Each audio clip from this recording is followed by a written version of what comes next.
Chapter 8. The Queen's Croquet Ground. A large rose tree stood near the entrance of the garden. The roses growing on it were white, but there was 3 gardeners at it, busily painting them red. Alice thought this a very curious thing, and she went nearer to watch them. And just as she came up to them, she heard one of them say, "Look out now, 5. Don't go splashing paint over me like that." "I couldn't help it," said 5 in a sulky tone. 7 jogged my elbow." On which 7 looked up and said, "That's right, 5. Always lay the blame on others." "You'd better not talk," said 5. "I heard the Queen say only yesterday you deserved to be beheaded." "What for?" said the one who had spoken first. "That's none of your business, 2, said 7. "Yes, it is his business," said 5. "And I'll tell him it was for bringing the cook tulip roots instead of onions." 7 flung down his brush and had just begun. Well, of all the unjust things, when his eye chanced to fall upon Alice, as she stood watching them, and he checked himself suddenly. The others looked round also, and all of them bowed low. "Would you tell me," said Alice, a little timidly, "why are you painting those roses?" 5 and 7 said nothing, but looked at 2. 2 began in a low voice. "Why, the fact is, you see, miss, there ought to have been a red rose tree, and we put a white one in by mistake, and if the Queen was to find out, we should all have our heads cut off, you know. So you see, miss, we're doing our best afore she comes."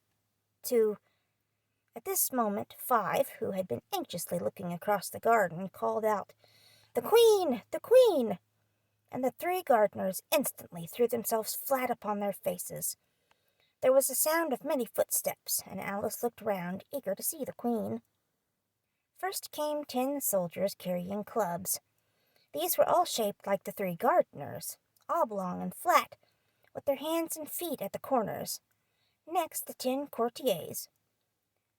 These were ornamented all over with diamonds, and walked 2 and 2, as the soldiers did. After these came the royal children. There were 10 of them, and the little dears just jumping merrily along hand in hand. In couples, they were all ornamented with hearts.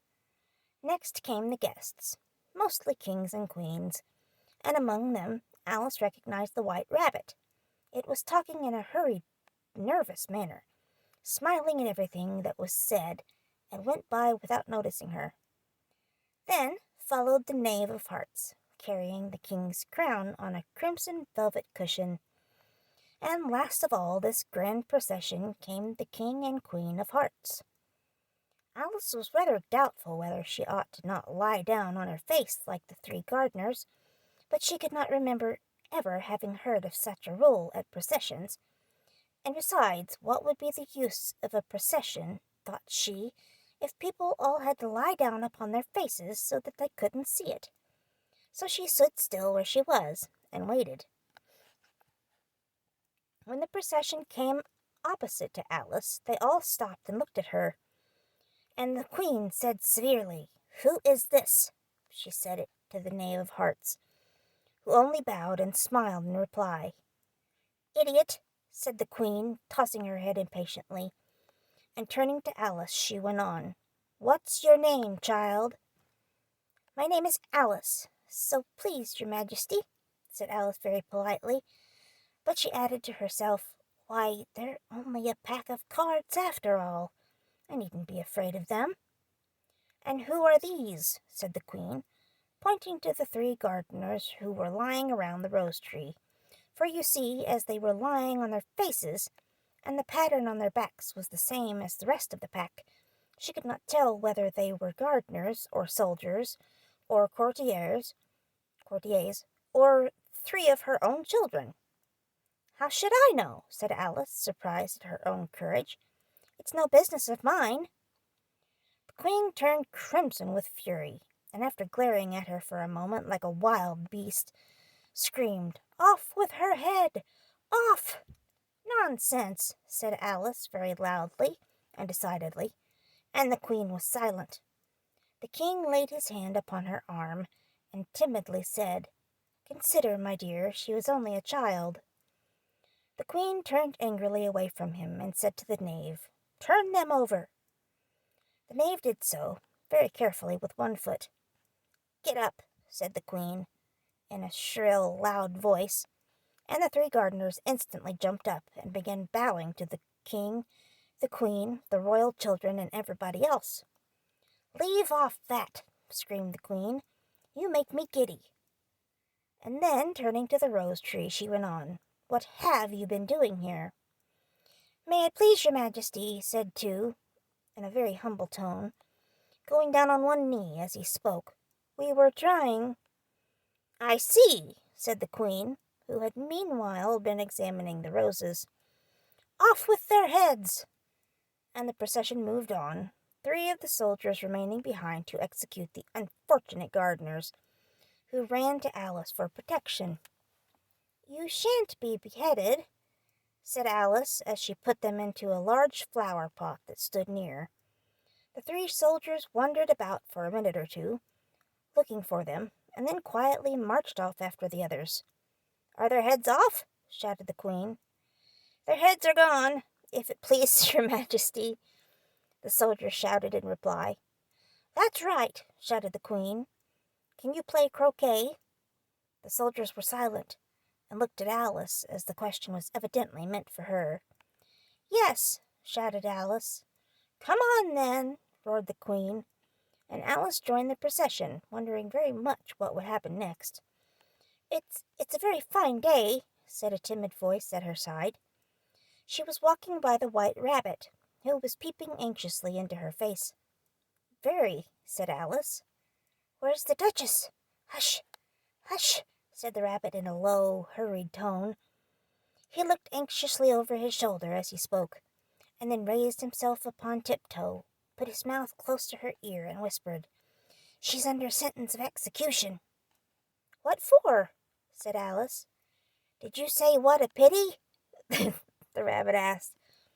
"No, I didn't," said Alice. "I don't think it's at all a pity. I said what for." "She boxed the queen's ears," the rabbit began. Alice gave a little scream of laughter. "Oh, hush," the rabbit whispered in a frightened tone. "The queen will hear you. You see, she came rather late, and the queen said—" "Get to your places," shouted the queen in a voice of thunder, and people began running about in all directions, tumbling up against each other. However, they got settled down in a minute or two, and the game began. Alice thought she had never seen such a curious croquet ground in her life. It was all ridges and furrows. The balls were live hedgehogs, the mallets live flamingos, and the soldiers had to double themselves up and to stand on their hands and feet to make the arches. The chief difficulty Alice found at first was in managing her flamingo. She succeeded in getting its body tucked away, comfortably enough, under her arm, with its legs hanging down.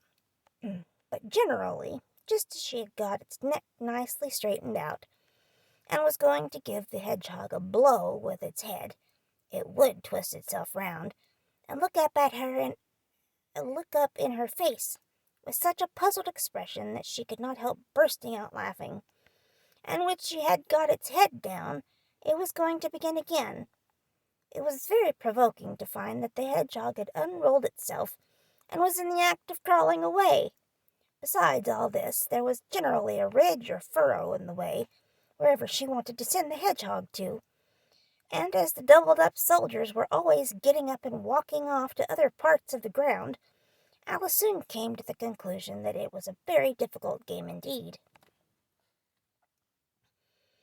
The players all played at once, without waiting for turns, quarreling all the while, and fighting for the hedgehogs, and in very short time the queen was in a furious passion, and went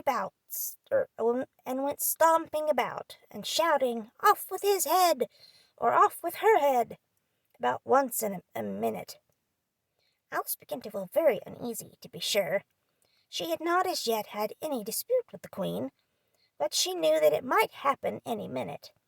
And then, thought she, what would become of me? They're dreadfully fond of beheading people here. The great wonder is that there's anyone left alive. She was looking about for some way of escape, and wondering whether she could get away without being seen, when she noticed a curious appearance in the air. It puzzled her very much at first, but after watching it a minute or two, she made it out to be a grin, and she said to herself, "It's the Cheshire Cat. Now I shall have somebody to talk to." "How are you getting on?" said the cat, as soon as there was a mouth enough for it to speak with. Alice waited till the eyes appeared, and then nodded.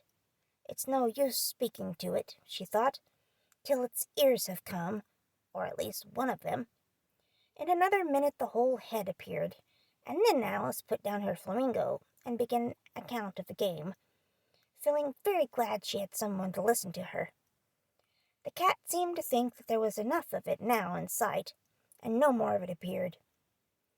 "I don't think they play it all fairly," Alice began in rather a complaining tone, "and they all quarrel so dreadfully one can't hear oneself speak. And they don't seem to have any rules in particular. At least, if there are, nobody attends to them.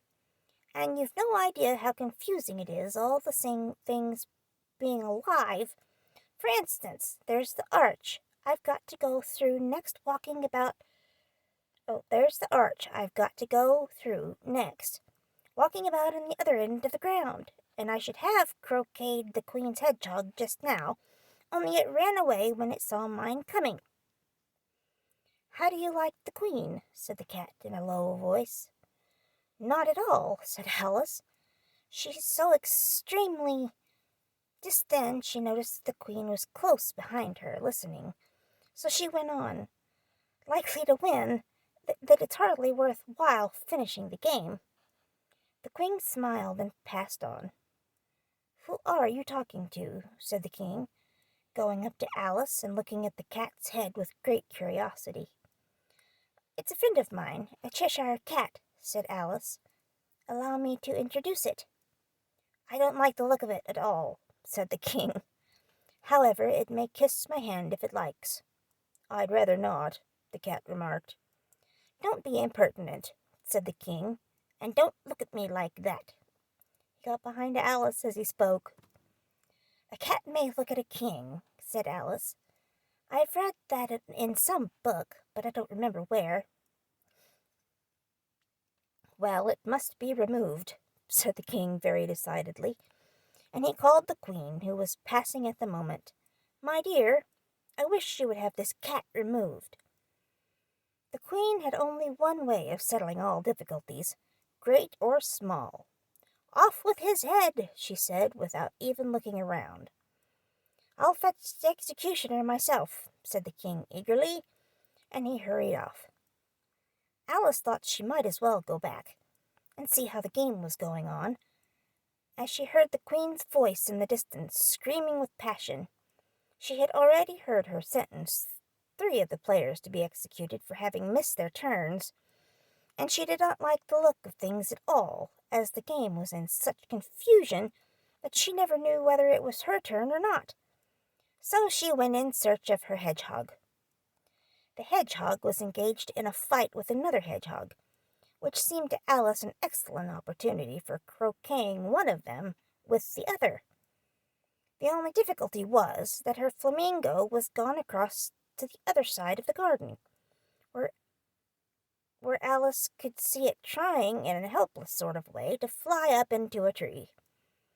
By the time she had caught the flamingo and brought it back, the fight was over, and both the hedgehogs were out of sight. "But it doesn't matter much," thought Alice, "as all the arches are gone from this side of the ground." So she tucked it away under her arm, that it might not escape again, and went back for a little more conversation with her friend. When she got back to the Cheshire Cat, she was surprised to find quite a large crowd collected round it. There was a dispute going on between the executioner, the King, and the Queen, who were all talking at once, while all the rest were quite silent, and looked very uncomfortable.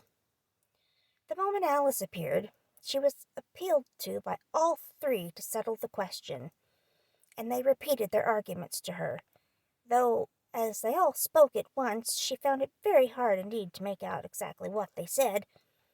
The executioner's argument was that you couldn't cut off a head unless there was a body to cut it off from, that he had never had to do such a thing before, and that he wasn't going to begin at his time of life. The king's argument was that anything that had a head could be beheaded, and that you weren't to talk nonsense. The queen's argument was that if something wasn't done about it in less than no time, she'd have everybody executed, all around. It was this last remark that had made the whole party look so grave and anxious. Alice could think of nothing else to say, but it belongs to the Duchess. You'd better ask her about it. She's in prison, the queen said to the executioner. Fetch her here, and the executioner went off like an arrow. The cat's head began fading away the moment he was gone, and by the time he had come back with the Duchess, it had entirely disappeared. So the king and the executioner ran wildly up and down, looking for it, while the rest of the party went back to the game.